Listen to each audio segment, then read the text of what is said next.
Welcome here to Wake Up Call with Dan Tortora on WakeUpCallDT.com, your one-stop sports shop, and on MixLR.com/WakeUpCallDT. Proud to be here with you every Monday through Friday from 9 a.m. to 11 a.m. Eastern Time. Appreciate your patience as we were getting something ready for the studio here, and as you can see it sitting right next to me, we are in the Christmas spirit. We have the Wake Up Call Christmas tree here, and the Christmas tree celebrating, obviously, the sports world. We got a little BB-8 hanging out here off camera, but we have my All-Stars. So I have two of these All-Stars. A couple times in my life, my grandmothers, I call them G-Mama and Gammy, they both got me the same ornament. Because every year they would get me an ornament. Usually they'd get like a Hallmark or something like that, or they'd find something sports and cool. And they found these All-Star ones, and they both got me one. And so the one that you see on the top says Iceman, because that was my nickname and my DJ name at Marywood. And then the one down here says D Tortora. We got a bunch of basketball ones. We got this little guy who the basketball actually spins on him. I don't know if you can see it. You can kind of see it. And yeah, so we have the Wake Up Call Christmas tree here in the studios, and it's lit up with all the colored lights. Got the little BAM on the top with a little ode to Superpowered Pop, our other show. So a lot of cool stuff on here, and obviously, Merry Christmas and Happy Holidays to everybody out there. So sending my love and sending my positivity to each and every single one of you. I'm so happy that you're here with us. You know that we shortened the week this week, and this is our last day on the air for this week, as I will be celebrating Christmas Eve and Christmas, and I hope that you will be too, or whatever you're celebrating. I hope you have a good time with it and spend some time with your loved ones and your family and friends and whatnot. So we will be off for Christmas Eve and Christmas, which is why we already did the Top Dog of the Week, which is on Fridays. Papa Joe has moved to today. The Ingredients to Success, obviously, on Tuesdays is all set and done. And we did the Top Dog, or we did the Annoying Moment of the Week, brought to you by Carvel DeWitt. So we will be working out a special with Lead and Juanita Ward. And so you get your entire 5 days in 3. And, of course, the Fantasy Football Power Hour. So a lot of great stuff. Our show this week has been absolutely fantastic. In a shortened week, we had Gary Stokin, the president and CEO of Peach Bowl, Inc., which oversees the Chick-fil-A Peach Bowl, which this year is Cincinnati and Georgia. And we've had Mike Oresco on at the American Athletic Conference, the commissioner, right on the heels of the decision by the committee. They made the decision on Sunday. Him and I spoke on Monday morning on the show. You can go back and listen to those by searching a Wake Up Call with Dan Tortora on any of our avenues and pick those up. But they are now the interviews with Gary Stokin and Mike Oresco, two of the best ones of the year, and they're available on Stitcher, Spotify, MixLR, TuneIn, iHeartRadio, Podbean, YouTube, and iTunes or Apple Podcasts. So make sure you go and check that out. And with that being said, on today's show inside of the Cafe Kubal Studios with 5 locations in Central and Upstate New York, 4 of them in Syracuse, 3501 James Street, 401 South Salina Street, as well as 324 West Water Street and 208 North Townsend Street, and their newest location at the entrance, in my opinion, of Manlius on 343 Fayette Street. We are proud to be in the Cafe Kubal Studios in the festive spirit of Christmas, and we are here today in hour 1 with Papa Joe, who moves from Thursday in order to get him in here before Christmas. And we have, of course, Mike Sofka of Hall of Fame FantasyFootball.com and our Winning Fantasy Football group on Facebook for the Week 16 advice for fantasy football, brought to you by the Wildcat Sports Pub in the Fantasy Football Power Hour. So, a lot of great stuff. Very excited. I told you every day this week I'm wearing a Christmas shirt, so I already got my Christmas Star Wars BB-8, my Christmas Star Wars Baby Yoda shirt on, and I wore my Disney one yesterday, and the day before that I had a Baby Yoda Joy to the Galaxy. So, got my Christmas stuff on, got the Christmas tree here, and got old Papa Noel there, Papa Joe. So let's bring him in. PJ, how are we doing? Good morning, Daniel. Beautiful time of the year. You know, and I know you can't see it, but I put a Christmas tree in the studio. So now we have a Wake Up Call Christmas tree with sports related ornaments and ornaments related to Superpowered Pop and other stuff that I do, and of course Disney. There's a Goofy here with a basketball. So, what do you think about getting festive inside of the Wake Up Call studios and having the Christmas tree here? I like it. That's a good idea. Now, when you send me my show, then I'll be able to see it and partake in it a little bit. That's cute. Yeah, so Papa Joe here with us this morning, hanging out from Florida in St. Augustine, enjoying their weather down there and whatnot. I've been keeping track of the weather. I know it's getting a little bit cooler down there. You don't have snow, but I know it's been in the 60s. So, PJ, things are heating up, though, right? We're coming to the end of the NFL season. I want to start there and get your thoughts on the NFL. The Jets tripped up and won this past week, which means that they're not in the driver's seat for the number one pick. The Jacksonville Jaguars all of a sudden may get the number one pick, and the mayor seemed very excited that the Jets gave them, and I'm paraphrasing, an early Christmas gift, essentially. What are your thoughts on the Jets losing, the Jaguars potentially getting the number one pick, and the Jacksonville mayor almost making it sound like he wants Shad Khan to throw a couple games to get that pick? Oh, I don't know. It's embarrassing. The whole year has been embarrassing. Although the guys have played hard, not every game, but they played hard most of the time. Marone should be happy about that. When you talk about, I can't say rigging games, or when you talk about altering the score of games to get yourself in an advantageous position, those aren't the easiest conversations to have, and frankly, they border on illegal. So I don't know. I don't know why everyone's so happy. I mean, the Jaguars have won one game. The Jets have won one game. They got 2 games left to play, and they're both battling it out for supposed to be the next new legend in our field, which is Trevor Lawrence. So I don't understand it. Don't like it. I wish that we had. Some of these games, the last couple of weeks that they've lost, not last week, but 3 games before that, all 3 games they were in them. They were in those games. They could have won those games. Just another win. We'll get them off the schneid. That's the boomer talk all the time. Get off the schneid. No one wants to be on the schneid, on the very bottom, to get a pick for a football player. I don't like it. Don't like it. I'm not even happy right now about that. I mean, I don't want to see all the talk for the next 2 weeks to border on what's Jacksonville going to do with the first pick, and are they going to take Trevor Lawrence? And now we got all this BS that's going out throughout everywhere, and we got to put up with it all. Well, you got an ornery Papa Joe here this morning. I'm not too happy about that. I don't like the situation the Jaguars have been put in, and that's their own fault, of course. But I don't like to see where things are going. That's my point. I just don't like to see where things are going. You shouldn't have to be talking about that. You should be talking about how your football team is playing at the end of the year. Of course, it's been a lost year. Players are coming back off the injury. Some players are playing well. Some players are out, whatever, It's not that's what we should be talking about. We should be talking about players and football teams and Jacksonville and the River City and things like that. Not if we're going to get Trevor Lawrence as the first pick. I mean, I assume we have to think that, but I don't know. There's still a couple games left to play. Yeah, and I'm the same as you when it comes to this stuff. People talking about, what's going to happen next year? What's going to happen next season? What are we going to do down the road? People that don't live in the now. Obviously you have to set yourself up in your to your best ability for the future.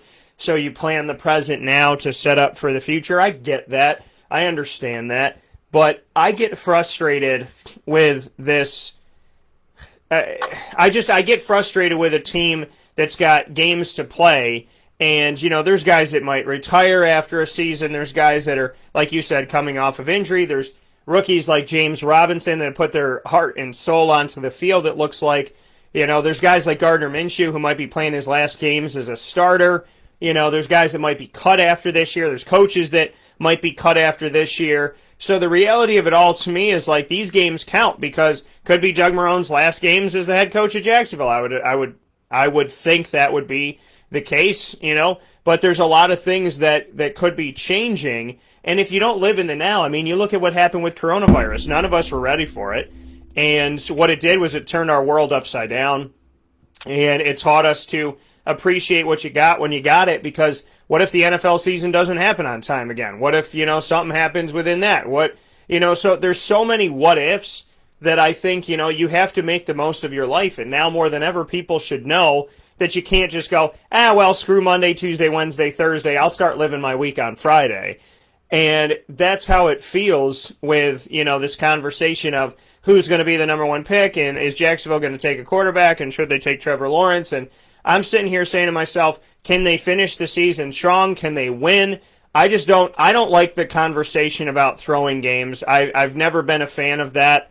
I'll quote Joe Theismann, who came on my show a few years back and said to me, the Super Bowl champion, said to me, he said, if you throw your season, if you lose on purpose, you should be left on an island by yourself for your own stupidity. And I agree with that. I find it very ridiculous and frustrating that it becomes more of a chess game, and it becomes more of a non-football game when you're talking about, okay, so if we lose this and we lose that, and then the Jets win, and then we can get this and that. I just don't like the thought that instead of just trying to go out and win a football game, which is what a team is supposed to do, that there's this background jockeying to get the number one pick. I understand it builds toward your future, but to take away from your present to give to your future, I struggle with that. True, very so. It's a good time of the year for us, everyone, because we're celebrating the birth of our Christ. But it just, I wish there were better things to talk about in the football area. I like to seem to think that Robinson's going to make the all-rookie team. He may even be rookie of the year. I'd love that. I'd love to see that. Minshew, for all he's done for this franchise, it doesn't look good for him right now. Although, he didn't play bad the other day. He was 22 or 25, 230-something yards. I mean, maybe it was garbage time stuff, but I wish they'd give Minshew a chance. I'm not really settled about this. I wasn't ready for the Jets to win a game. That's what I'm saying, Daniel. I'm not ready for the Jets to win a game. To put me in the situation to think like that. That's what.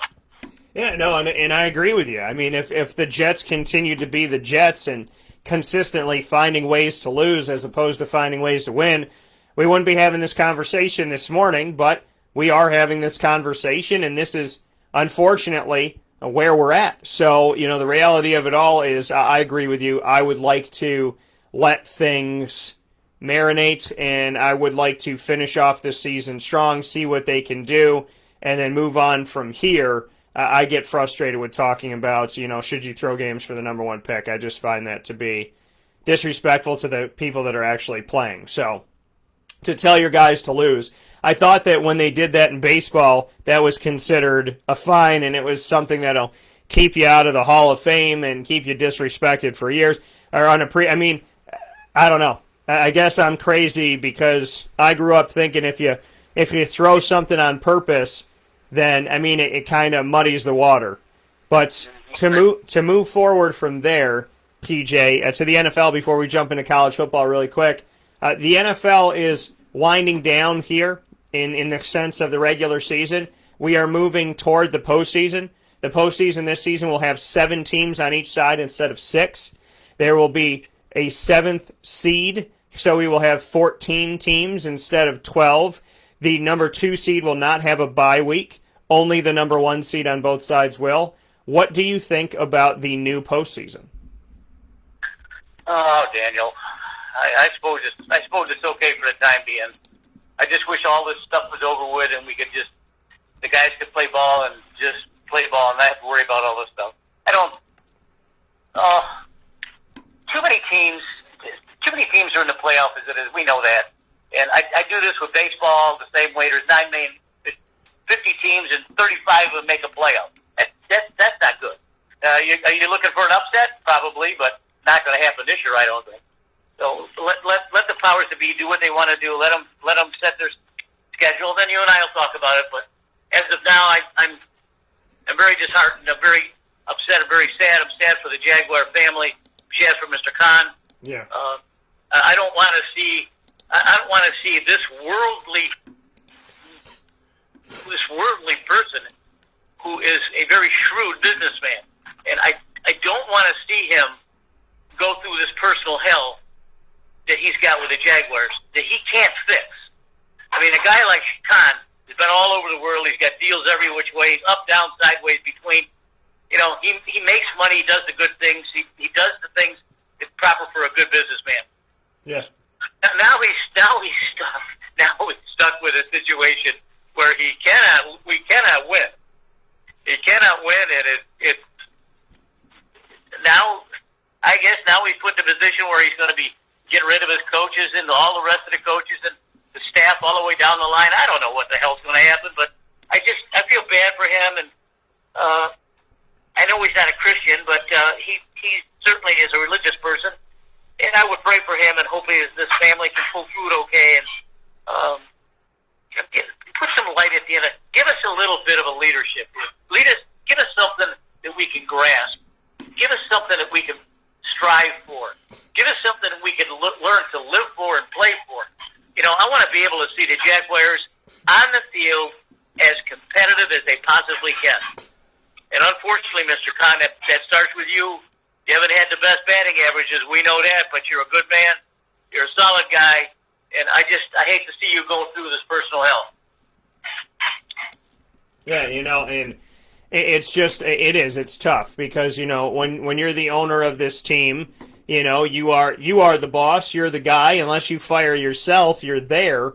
And so, you know, he's got to find a way to lead Jacksonville through these muddy waters and into, you know, clearer, more crystal waters. And I think that what it comes down to is the fact that, I mean, he is a very well-spoken person. Now it's about taking those words, turning them into action, and making the right picks, you know. We all don't always choose the best, right? You choose to date somebody, it's not always the right person. You choose to hire somebody as your coach, it's not always the right person.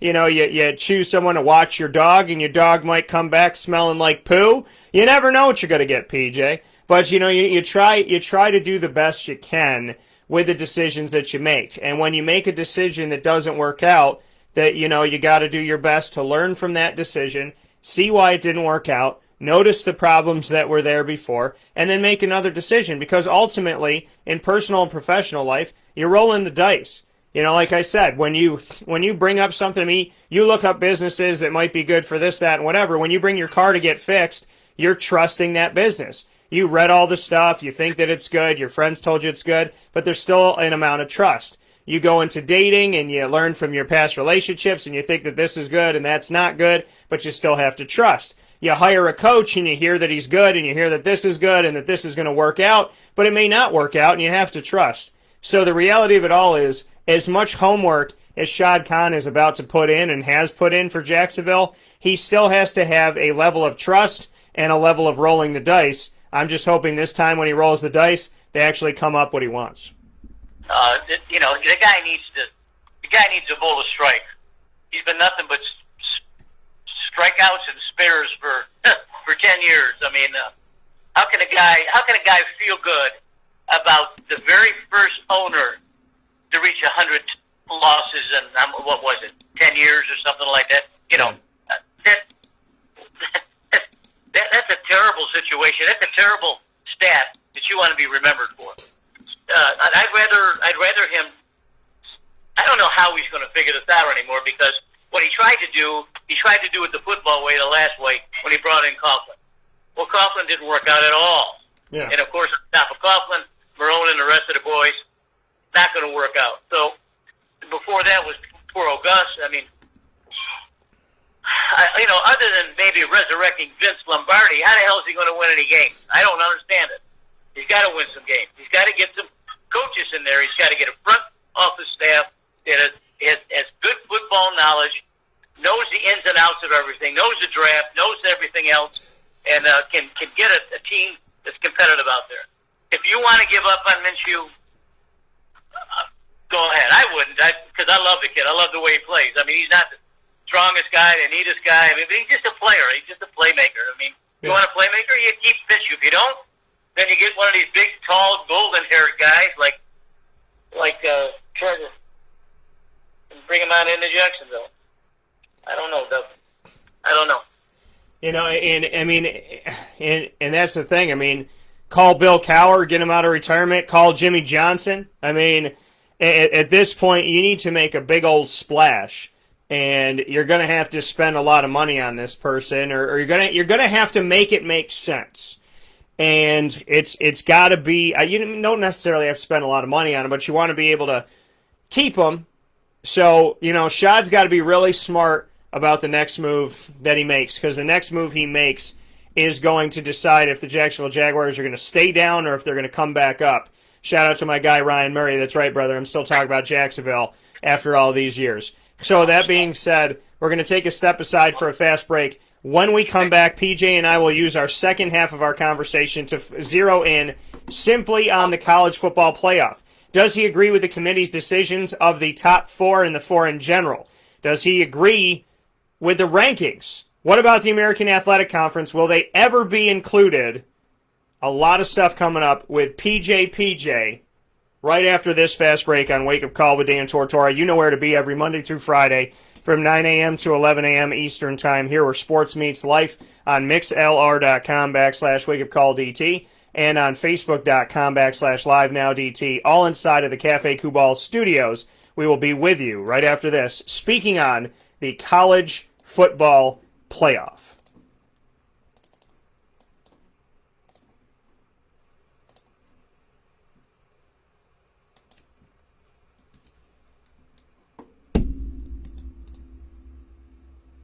I'm George Townsend of Honda City with some good advice when buying a new car. The true cost of owning a new car is determined by the appraised value when you trade it. No vehicle appraises higher than a Honda. Next, look for low APRs and deep discounts. You also want low maintenance costs and great fuel economy. That's why my advice to you is to buy a new Honda. Looking pre-owned, visit our Honda Certified Used Car Center. Honda City, 7140 Henry Clay Boulevard, Liverpool, or HondaCity-CNY.com. It would be a pity if you don't shop at Honda City. This is Jimmer Sikowski, owner-operator of Chick-fil-A Cicero, 7916 Brewerton Road in Cicero, right in front of the Home Depot. I had a deep feeling that God wanted me to do something bigger with my life and to help people, help others. I kept putting Chick-fil-A in my life, and I realized as I was going through the franchise selection process that positively impacting the lives of others was really core to what we do here at Chick-fil-A. First of all, it starts with the food. The food is brought in fresh daily, and we bring in local produce. We prepare to order in the kitchen. We hand butter chicken. We hand spin our milkshakes. It's great food. It doesn't taste like fast food. I think the second thing is the way people feel when they come in a Chick-fil-A restaurant. It's different. We try to treat people with intentional kindness here, which is very different and deeper than good customer service. And so I think it feels remarkable for most people to come in a Chick-fil-A restaurant. And then lastly, the impact that we try to have in the community is very different. It's a big part of the expectation of every operator of a Chick-fil-A restaurant is that they're actively engaged in their community, they're a leader in the community, and they're making a difference. When they realize that what we're striving to do is to shine a little light in their life, that's a very, very different experience than you will have in any other quick service restaurant. And it's that remarkable experience that I think people will emotionally connect with.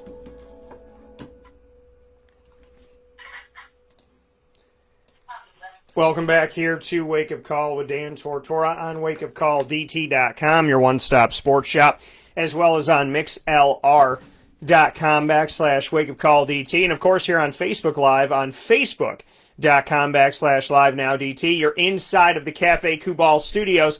Cafe Kubal with 5 locations now. See them all, bang. 5 locations, 4 in Syracuse, the newest one on 343 Fayette Street in Manlius. You can't miss it. Make sure you go see that big behemoth of a brown striped building with the pinnacle. It's absolutely beautiful on the outside, and homey on the inside and a great place to go. 343 Fayette Street in Manlius. Go see the newest Cafe Kubal today. Here with Papa Joe inside of MonPazPopcorn.com's What's Poppin'. PJ with us in Hour 1. Hour 2 will do fantasy football for Week 16 and the Fantasy Football Power Hour, proudly presented by the Wildcat Sports Pub. So, with that being said, the Christmas tree is here with me, my co-host for this week, and PJ and I are hanging out. We're talking about the college football playoffs. So, Papa Joe, Alabama 1, Clemson 2, Ohio State 3, Notre Dame 4. Two-part question. Number 1, do you agree with the 1 through 4 ranking? Like, are the teams in the right spots? And then number 2, do you agree with all the teams they let in? No. I don't agree with. We all knew this was going to happen, Daniel. You know, all Ohio State had to do was put on a good face, win the ball game, and they were going to be in.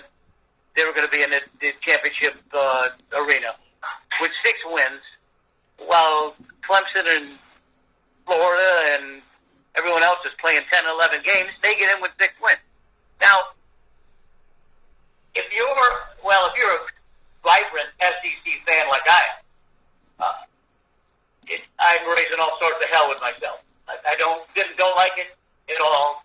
Didn't like the situation that my Gators were put in because they had to beat Alabama to get there. Not going to happen. Gators not going to happen. The teams that are playing, I have to say, are 4 very good teams. I got a little bit more respect for Notre Dame than I had at the beginning of the year, but we knew that there was no way Dabo was going to lose that game. Not anything at all. You could have bet your house on that, and that wasn't going to happen. And that Ohio State, everyone just hoping that they lose, and then maybe Texas A&M slides in there, or someone else slides in there. But there has to be a way. There has to be a fair way to do this, and not have the entire situation upset. And that's what it is right now. That means one team who played a good season, had some injuries, played 11 games, is now going to play Ohio State that's only played 6 games. So, who's got that advantage? We know who's got that advantage. So, where's the equality of it? There is no equality of it. So, I guess they got what they wanted. We know what's going to happen, Daniel. Yeah. We know it's going to be Clemson in Alabama, and for the 20th year. So we just have to go through it. I don't see Ohio State getting out of this one, and I don't see Notre Dame getting out of this one either.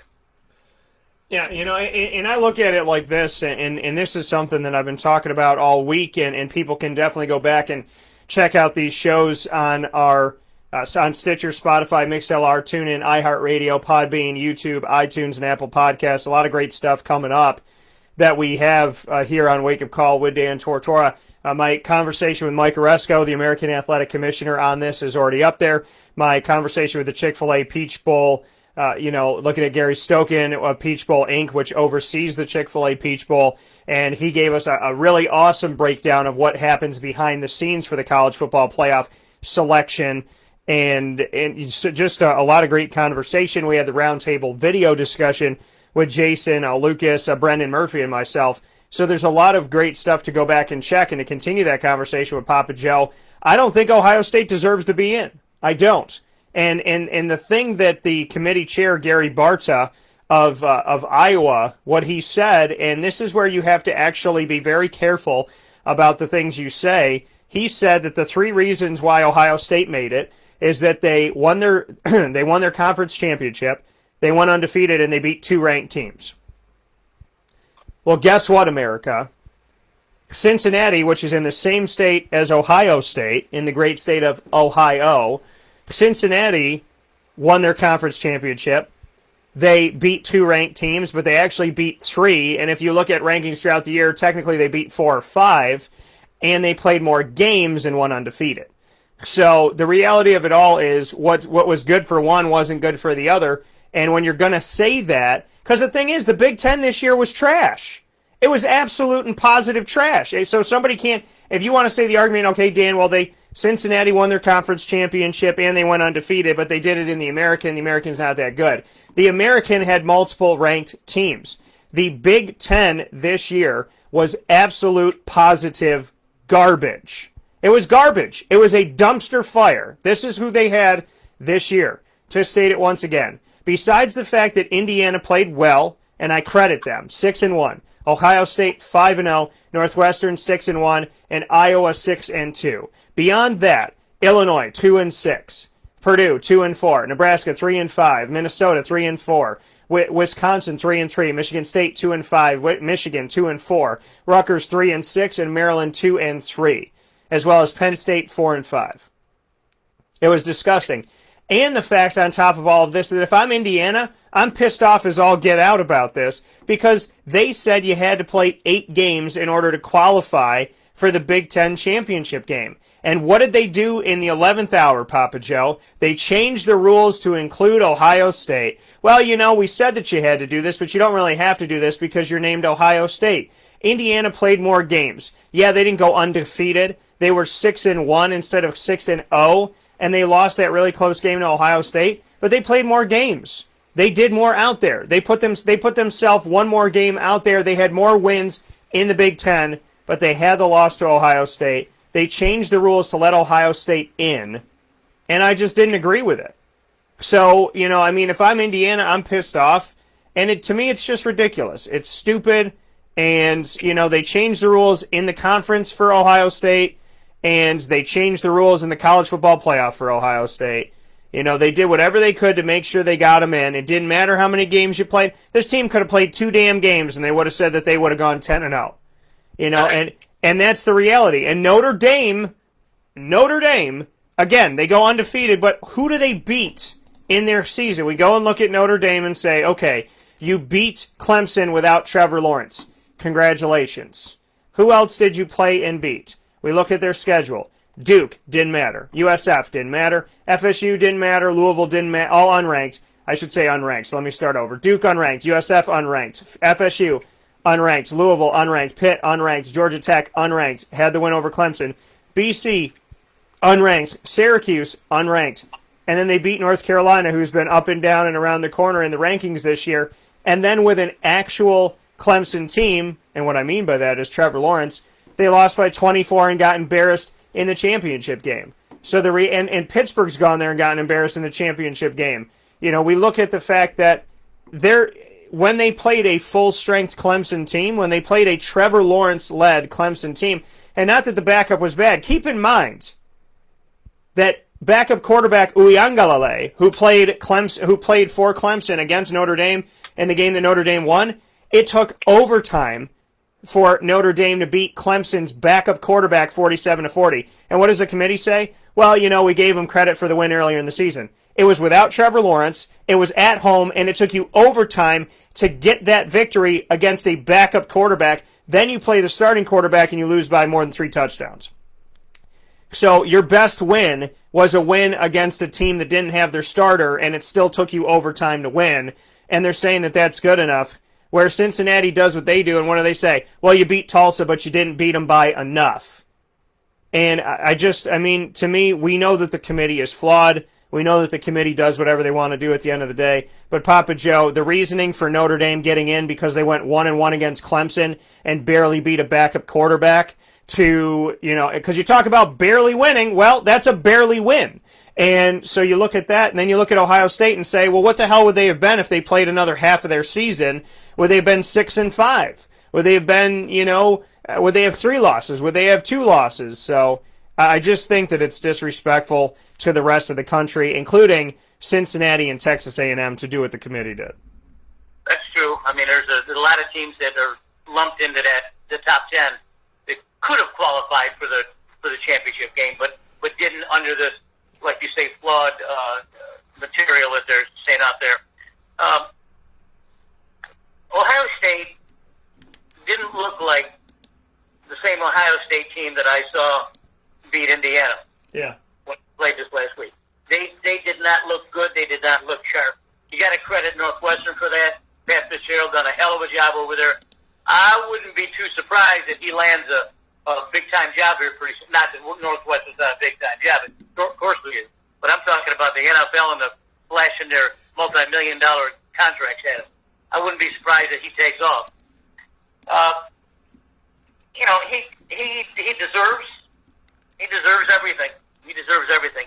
There's a kid that the Boise State kid. We talked about him an awful lot,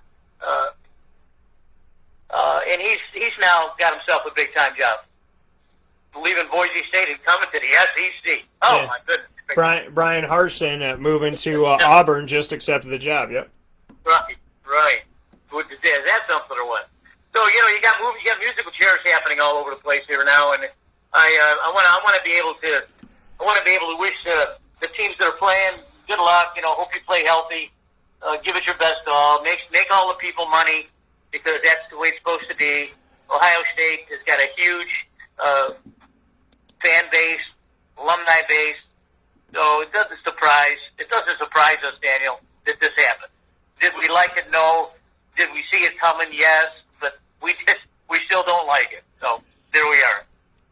Yeah, and I want to go to that really quick here, the Brian Harsin hire. Brian Harsin coming from Boise State, replacing Gus Malzahn, who was fired after 8 seasons with the Tigers. Harsin is 69-19 with 3 Mountain West titles in 7 seasons. Almost half of the time he's winning the Mountain West at Boise State, which is his alma mater.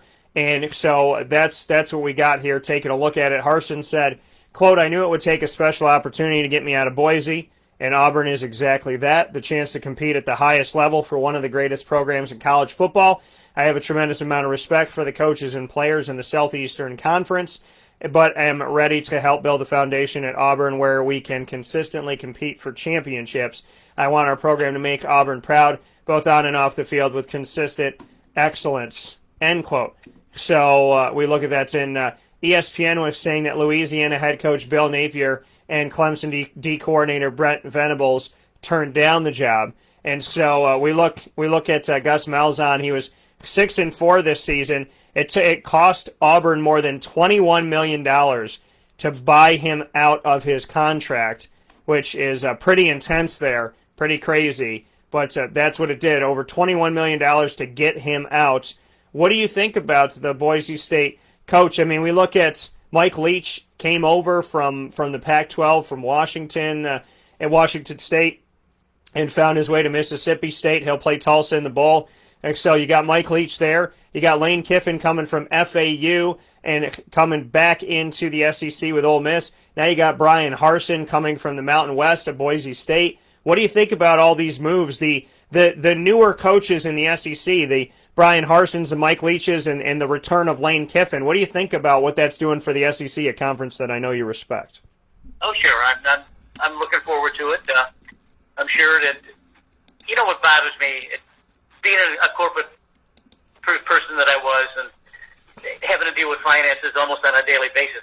How do these schools get away with paying off Malzahn $21 million? How does the school fiduciary branch say this isn't right? This guy's got a winning record. Why are we getting rid of him? I mean, is there a reason why we should know this?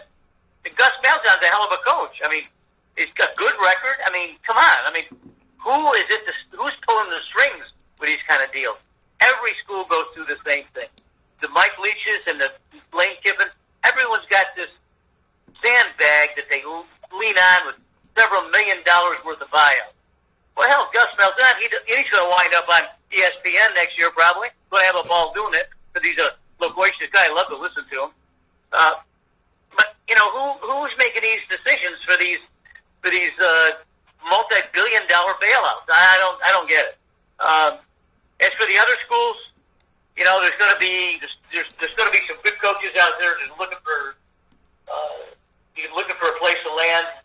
Not everyone can have a 10-0 record like Nick Saban, but if you have a 10-2 record or a 9-3 record, I guess you'd be okay. A little disappointed in my Gators. They really squatted some bad eggs, boy. They couldn't get it done. We knew it was going to be a high-scoring affair, and I thought that they could outscore them eventually, but Not going to happen. So now they're, for a team that was thought of so respectfully for months, wound up losing to LSU, and that screwed them up. If they didn't lose to LSU, they don't lose to Alabama. That's what I feel about it. This kid can throw it, and that's, it's a shame what happened to him. But anyway, forget about that. They're going to play Oklahoma in a bowl game, and they're going to wind up scoring 100 points each, and it'll be fun to watch. Yeah, it'll be great to see it. I want to go to that Florida game really quick against Alabama. 52-46. Florida gave it all they had. Kyle Trask going there, multiple touchdowns, plus he ran in a touchdown, ran in a 2-point conversion. A lot of great stuff from Kyle Trask in this. Numbers-wise, he's leading the nation in passing yards. He's leading the nation in touchdown passes. He's right there with Mac Jones toward the Heisman. Obviously 2 losses going into the SEC championship for Florida was going to more than likely keep them out. If they had 1 loss and they were able to beat Alabama, then there's a chance that they would be in the college football playoff right now, or they should have been, knowing that the committee is so overwhelmingly in a trance of Notre Dame and Ohio State that it almost felt like they didn't even have to play a season this year in order to be considered. But if Florida went into that SEC championship, and I know it's an if that we won't see this year, PJ, but 52-46, if they were able to somehow, some way not run out of time and win that game, we would be looking at a Florida team that would have a win over the number 1 team in the country outright, in my opinion. And if they somehow could have not had that loss to LSU and only a loss to a ranked Texas A&M, who obviously finished the year strong, then we could be talking about Florida in this college football playoff. So I know that this past week's game would have felt a lot bit different if a win had come around and if they had somehow not tripped up along the way. The one team that's really got lost out on the whole thing, and that's Texas A&M. Yeah. Now, in reviewing the scenario you just spoke about, Florida as a 2-loss team was going to be considered one of the top 4 teams in the nation. Yeah. Better than the one that beat them. Now, you think about that, and I would not be in favor of that. I would love to see Florida get in there, but that wouldn't be fair either. I mean, certainly Alabama would have to be back in there, and you got to squeeze Texas A&M in there somewhere. So, there's no rhyme or reason, Daniel. They do what the hell they want to do, and they hope that the people buy all the potato chips and beer and everything like that, and everyone's happy. We'll buy more Budweiser for Joe. Well, and that's the thing, and yeah, I mean, a shout out to that. And now, Joe, you need to make a sponsorship happen with Budweiser because we just gave him free publicity. But the reality of it all is, you're right. The committee does whatever the hell they want. I mean, again, Gary Barta, the chair of this college football playoff committee, is connected to Iowa, and Iowa got ranked higher than BYU for being 6-2. BYU is 10-1. And they got ranked higher than Miami that was 8-2, higher than Louisiana that was 9-1. So, it's offensive. It's offensive, and it doesn't make any sense. There's representation on the College Football Playoff Committee from Oklahoma and from Florida. You have Joe Castiglione of Oklahoma, who's out there on the board of the College Football Playoff. He's on the College Football Playoff Committee. And then you have Strickland, the DOA of Florida, on there. And they both get ranked higher than Cincinnati. Agree or disagree that an 8-2 Oklahoma and an 8-3 Florida are better than a 9-0 Cincinnati that won their conference championship, beat multiple ranked teams this season, and went undefeated? Well, that's a tough question. You're posing the question to a person who has his roots down here. Cincinnati wouldn't be able to play with these 2 teams. I congratulate their season. I'm sure they have a wonderful coach. Don't know anything about them, but Cincinnati could not tie up the bootstraps with Florida and Oklahoma. The difference in the athletes on the field would be astronomical. I mean, Cincinnati plays fast and they run the ball well. They throw the ball well. They got a really good team. They got a really good team, period. But they're not. You can't put them in the same class as any other team that's in a big conference that's looking to squeeze themselves in. I hate to bust your bubble on that, buddy, but I don't like that analogy. Well, to me, I think Cincinnati would be able to hang with a bunch of teams inside of the SEC. I think that they would be. I think that they could go toe-to-toe with Oklahoma.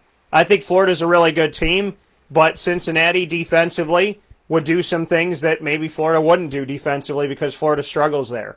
So, I think that the matchups would have been good to at least see. I mashed up the American Athletic and the ACC, and I said, in my opinion, that the Cincinnati's of the world and the Memphises and the Tulsas and UCF and SMU and some of these teams would give Syracuse and Duke and Florida State and Louisville and Georgia Tech and Wake Forest and Virginia Tech and Pittsburgh and Boston College and NC State fits. Maybe Miami, maybe North Carolina.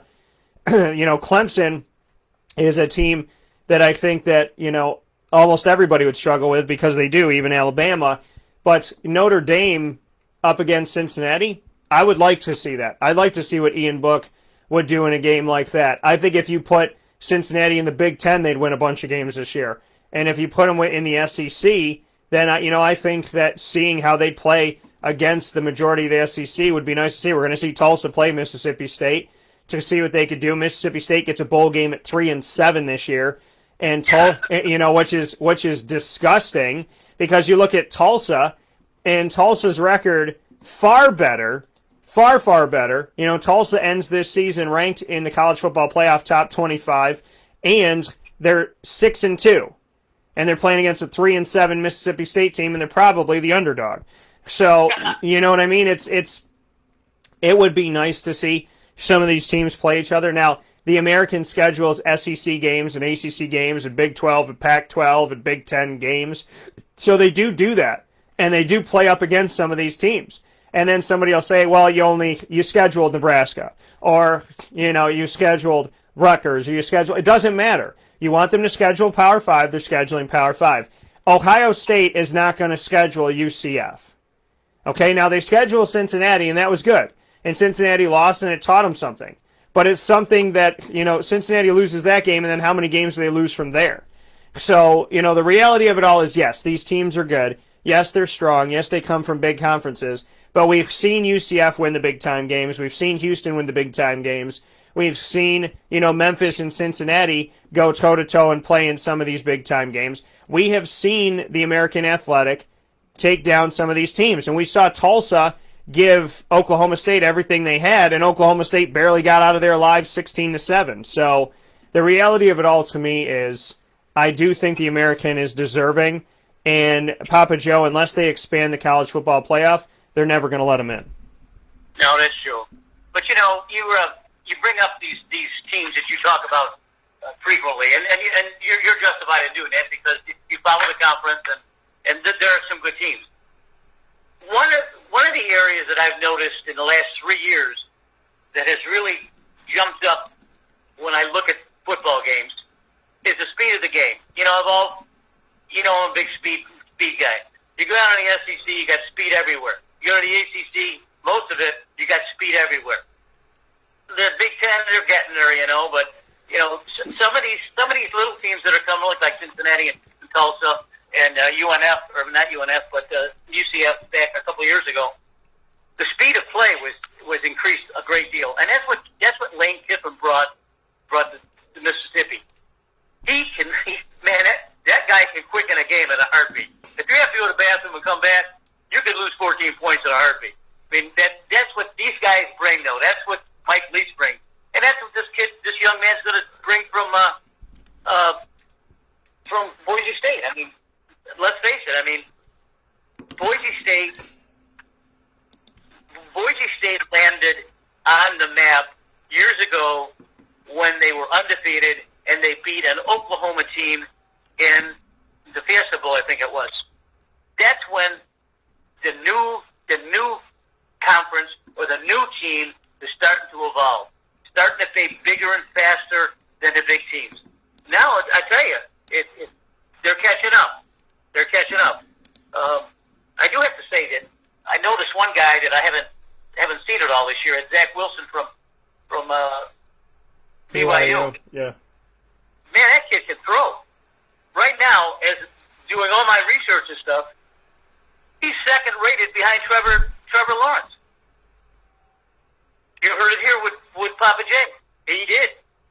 This guy can throw it. And I watched him, and I said, where's this guy been for 4 years? You know, because why? Because we don't see BYU on this part of the country. You probably have a better way of watching BYU up there than me down here. I don't get to see BYU. I get to see my SEC guys. But this kid can play, and he's going to be someone. He's going to make someone a very nice Christmas present. I'll tell you that, Daniel. Well, you know, and then when you look at the numbers too, when you look at statistical numbers for quarterbacks this year, leading the charge is Kyle Trask of Florida, followed by Mac Jones of Alabama, followed by Zach Wilson of BYU, and Dylan Gabriel of UCF, who went up against each other in the bowl game last night. So, you know, by the numbers, those guys, you know, BYU and UCF is right there, which is pretty awesome and pretty cool to state here and make sure that people know that. PJ and I got to make our picks. PJ, last before we make our picks, we'll take a step aside and come back with our picks. But lastly here, Texas A&M, deserving or not? I know we talked about it a little bit. I had them as my 3 seed in my college football playoff if it was done fairly, in my opinion. So what would you have done? Would you have put Texas A&M in or no? Well, being an SEC guy, I would definitely do that. But, damn it, they deserved it. They played a hell of a year. You play 8 or 9 games in the SEC, you're going to get banged up, but you're going to win and you're going to lose some. This guy, Jimbo Fisher, is no slouch. You know, we know. I've been following Jimbo Fisher for years at FSU. The guy can spin a yarn and he can spin a tail and he can spin anything. He's a good coach. Yeah. And frankly, they deserve to be there more than Florida, even if Florida beat Alabama. That's the way I feel about it. Jimbo Fisher deserves to be in this scenario. I don't disagree with you there. Deserves to be in the college football playoff. That's why I had him there. If the world was fair, it would be so. But the world is not fair. The college football playoff is an old club. It's an old country club. That's what it is. It's everybody, you know, having some scotch sitting around a table. That's what it feels like, and it's wrong. The college football playoff committee this year failed. So we'll take a step aside for a fast break. When we come back, PJ and I will make our picks on the bowl games that will be happening between now and the next time that we speak, right here on Wake Up Call with Dan Tortora, where sports truly meets life.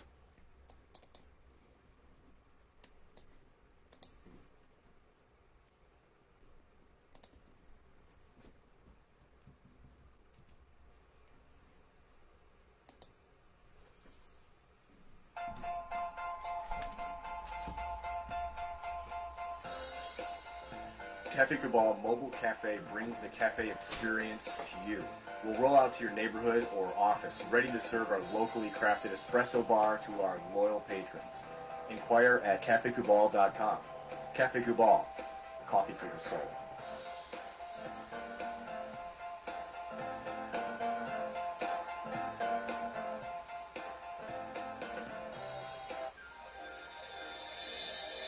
Ma and Pa's Kettle Corn and Popcorn Factory, located on 201 7th North Street in Liverpool, is home to over 40 flavors with more than 200 flavors in their total wheelhouse. Sky's the limit for this sweet and savory Central New York company. Keep it local at your parties, fundraisers, wedding showers, baby showers, and more by calling 315-450-MA-PA.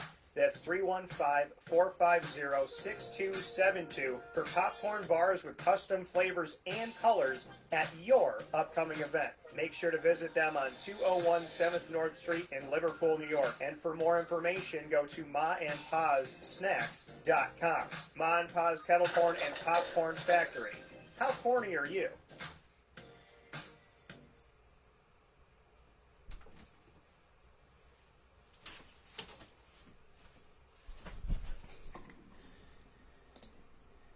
The Millhouse Market, located on 3790 New York 13 in Pulaski, New York, is worth the drive every time. Make sure you make your way to the Millhouse Market, but first download their app on the Google Play or Apple App Store. You'll have everything at your fingertips, including all of their sandwiches, rice bowls, quinoa bowls, as well as their homemade breads and brick oven pizzas, their desserts that are absolutely incredible. Their M&M cookies are second to none.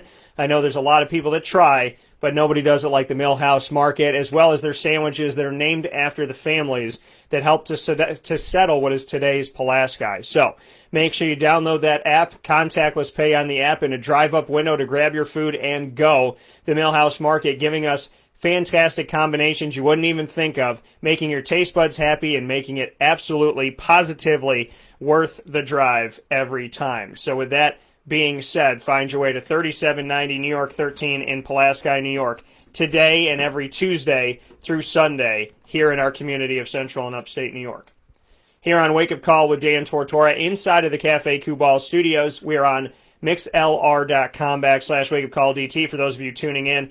See internet streaming radio, as well as on wakeupcalldt.com, where the MixLR feed is embedded on the homepage. And, of course, you're here inside of the very festive and Christmas-centric and holiday-centric Cafe Kubal Studios on Facebook.com/LiveNowDT. Papa Joe is with us for a couple more minutes as we make our picks inside of MonPazPopcorn.com's What's Poppin'.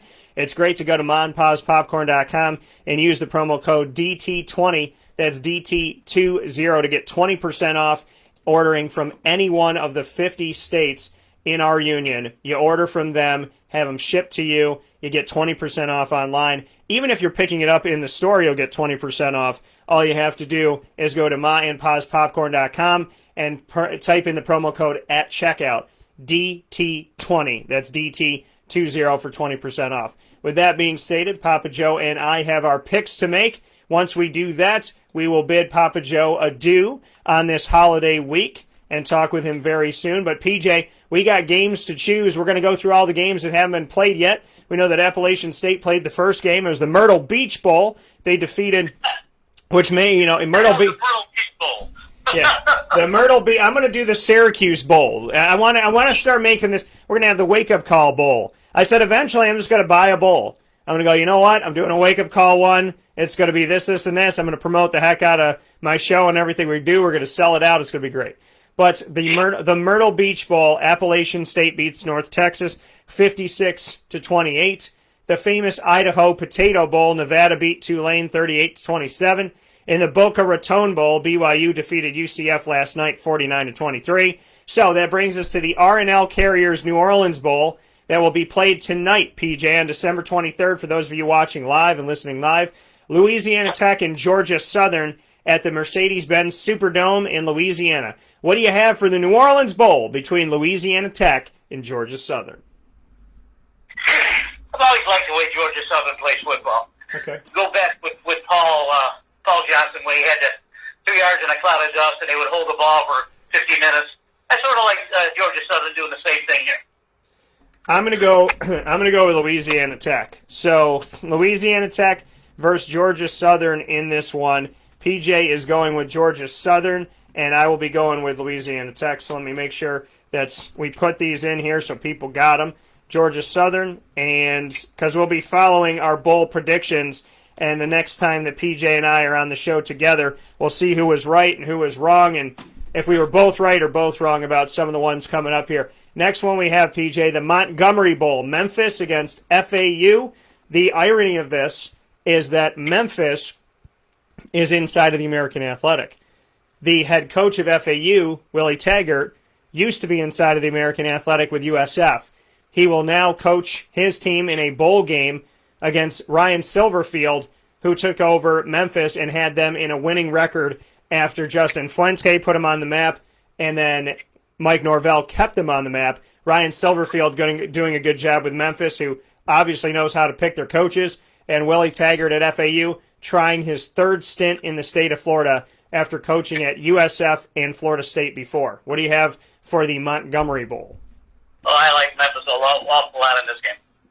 Yeah, I got to go with Memphis, too, in this matchup. Memphis is a strong team, a very good team, and again, somehow, some way, they figure it out. They lose their coach, they keep winning. That's something that Syracuse hasn't figured out how to do. It's something that other teams around the country haven't figured out how to do yet, and I credit Memphis with, again, having a fantastic group of people that are in that room that when they have a coaching search, obviously know what they're doing and obviously know who to go out and find. So Ryan Silverfield, congratulations to you on a bowl game in your first season. Next one up is the New Mexico Bowl with Hawaii and Houston. What do you have for this? Boy, Houston's been running under this. They've been getting a lot of bad press though down there by Houston. I'd like to see them. I'd like to see them turn the tables here. I want to see them win the game. So I'm going to go with them. Yeah, I'm going to go with Houston in this one as well. Houston trying to get back on the winning side of things more consistently. A few years ago, they were beating the Oklahoma. They were going up against the Louisvilles and the Florida States and whatnot, going toe-to-toe with everybody. And Dana Holgerson trying to bring them back in that respect. The Camellia...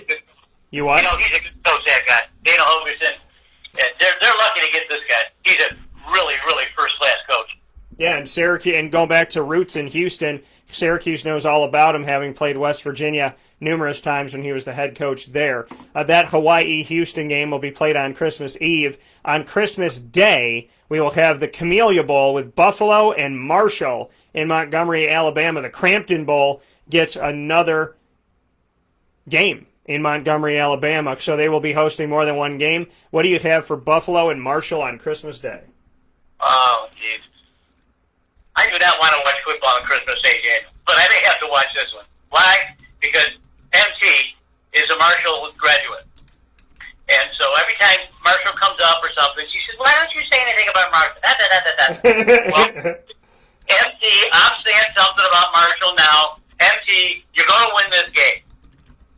I am going to pick. I know my roots. I'm picking Buffalo. They're running back running for about 3,000 and 9,000. Running for so many yards. Like this man is on a mission.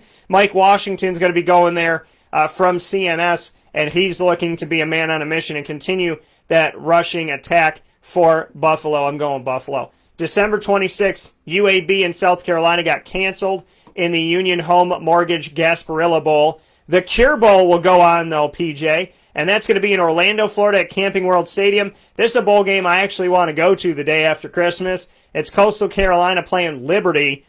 I love that these two teams are playing each other because they're two strong teams. Unfortunately, whoever wins the College Football Playoff Committee won't care because unless Coastal Carolina beats an SEC team or Liberty beats their third ACC team of the season, it's not going to matter. However, I love the game on paper. I just wish the game was going to mean more on whoever won, but the College Football Playoff Committee probably won't even pay any attention to this one. Coastal Carolina and Liberty, what do you got? Boy, this is going to be. This is one game I am going to watch because I caught a little bit of Coastal Carolina during the end of the season. Liberty I haven't followed in a while because you pump up Liberty a lot. Both of these teams can score at will. I really, really like Liberty in this game, Daniel, because I think they're finally. Not finally. I mean, all of these guys are trying to get to a different level. You can't get to the Power 5, but you're going to have to get somewhere close to the Power 5.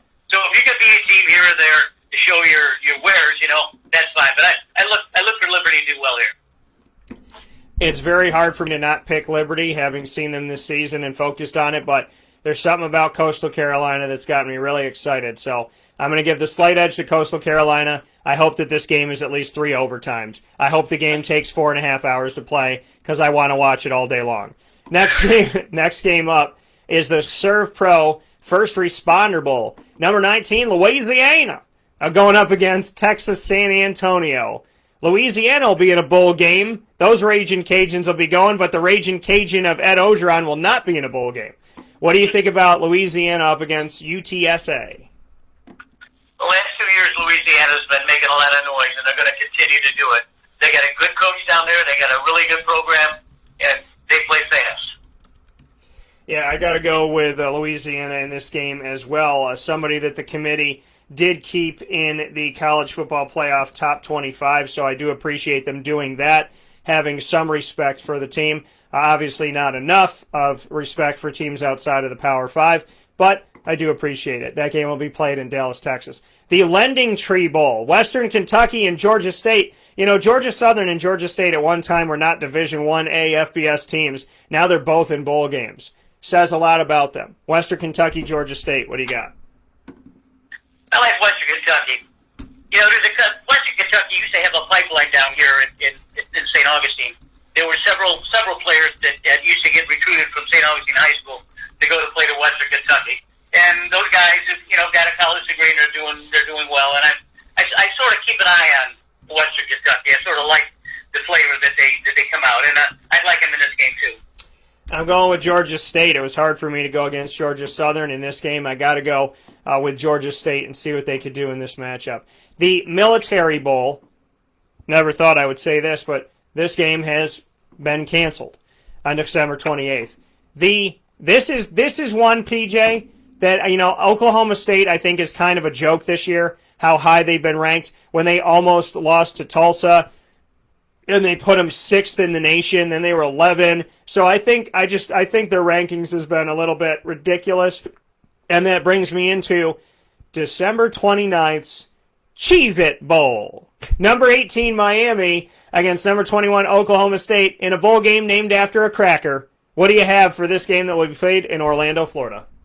I think OSU is a little overrated. I think Miami rolls here.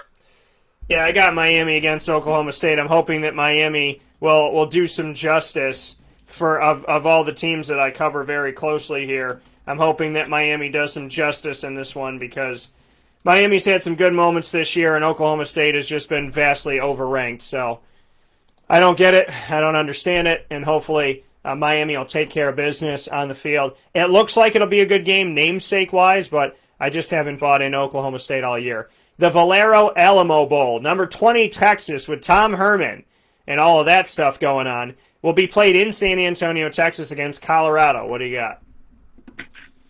I like Texas a lot. Herman's getting a bad rap down there. He's a good coach. You got to give these guys time to put this thing together. He knows what he's doing. He knows a good program when he sees one. Just give him some time to do that. I think he'll be fine. I'm going with Colorado in this game. Texas has had to go to the wire with some of the teams out there. The Big 12 hasn't been that wonderful this year. And so I'm going to go with Colorado to try and steal this one away from Texas in Texas. December 30th, we have the Duke's Mayo Bowl. This must be a new one because I don't remember saying Duke or Mayo last year. It's in the Bank of America Stadium where the ACC Championships played in Charlotte, North Carolina. What do you have for the Duke's Mayo Bowl? Wake Forest, which is basically playing a home game close to Winston-Salem, up against Wisconsin. So Wake Forest lucked out in this one up against a Wisconsin team that only played 6 games and went 3-3. Who's winning, the ACC or the Big Ten? Well, it ain't going to be Wisconsin. They haven't played enough games. I'll leave it at that. And my bros are going to be pissing at me for saying that, but hey, the Big Ten got out real late here. They decided to make their decision. They weren't going to play football. They're going to close everything down.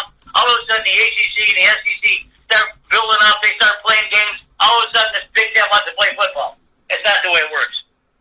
Yeah, you know what? Just to make a note here once again for Cincinnati versus Ohio State in the same state of Ohio. Cincinnati started their season before they did, and they were playing games when Ohio State was ranked for being 0-0.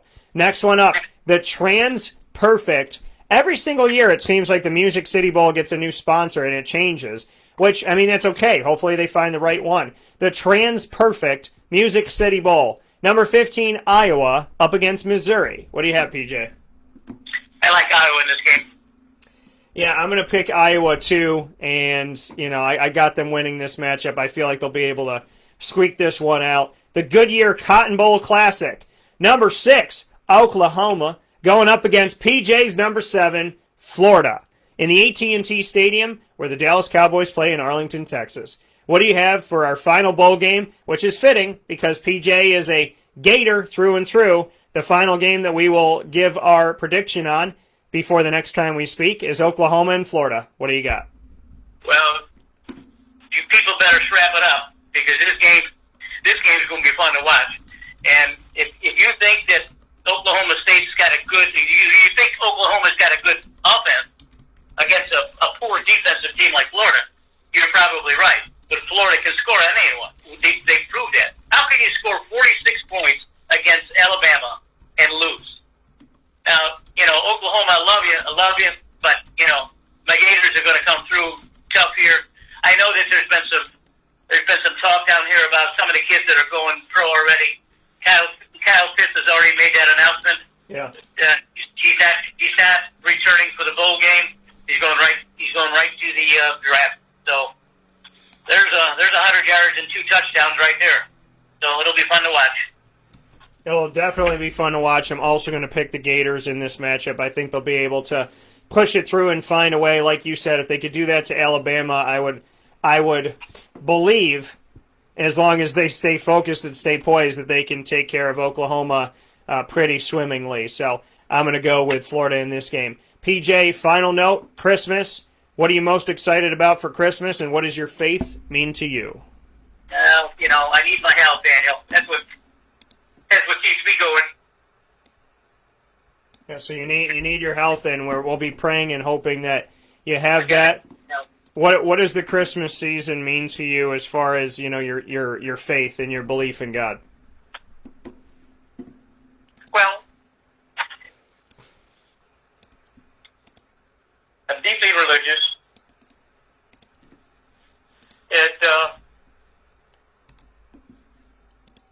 I've had a rough go. Oh. My prayers with you, PJ, that you'll get through this and you'll be strong. I know that you can be. I know that you will be.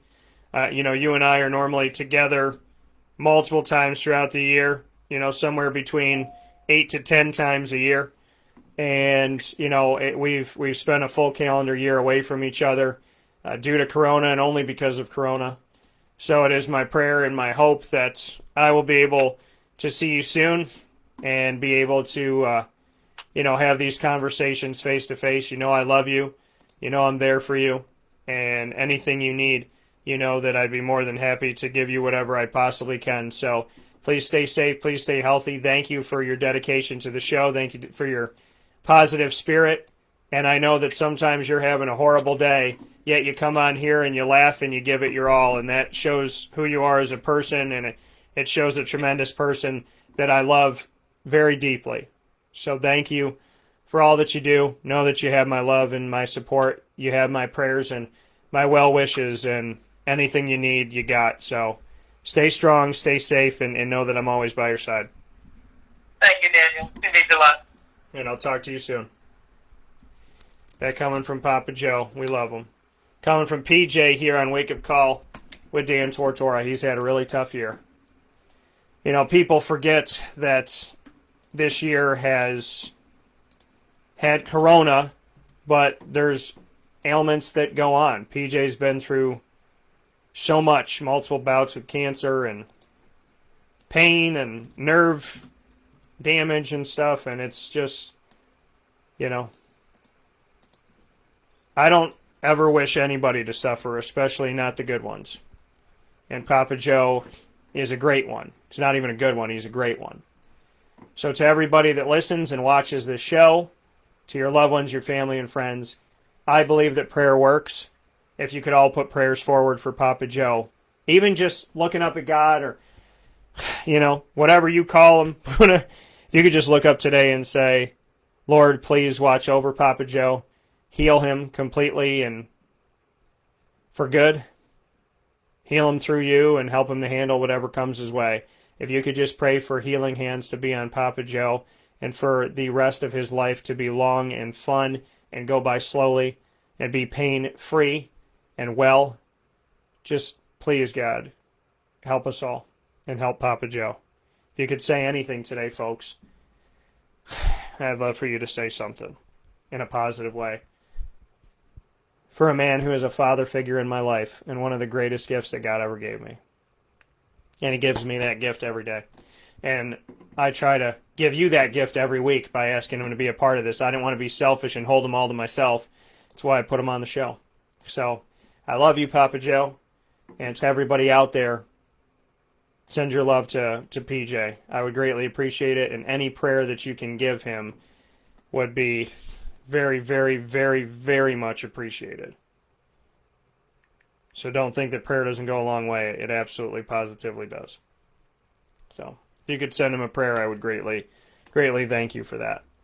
With that being said, we're going to end this video on Wake Up Call with Dan Tortora and start a new one immediately. So those of you on Facebook, stay with us. We're going to come back with the Fantasy Football Power Hour right after this.